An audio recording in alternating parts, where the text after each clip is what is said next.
you know how most of the time when you're dealing with sleep paralysis, you have that experience, or you've heard people of having that experience of dealing with that tall, shadowy figure, the tall shadow man. There, they have their own for that, and not just with sleep paralysis, but in general of dealing with shadow men.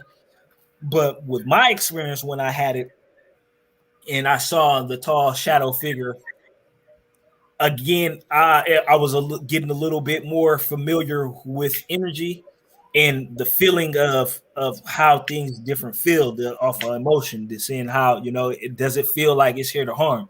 That being that I encountered that shadow figure, it didn't feel like it was any malice there. It didn't feel like it wanted to harm me.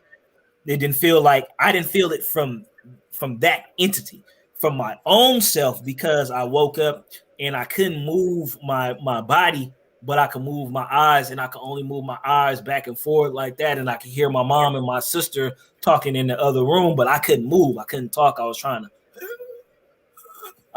to call out, but nothing was happening. And I saw the entity there, but the feeling that I had from that entity and the feeling that I had from myself, it wasn't the same. I had fear coming from myself.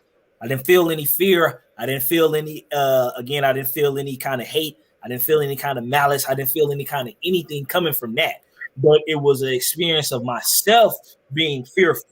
Now, I say that to say, because a lot of people who experience sleep paralysis, they automatically assume that that entity or is a negative entity because of, you know, being in that state, and they associate that state that they're in with the entity that is there.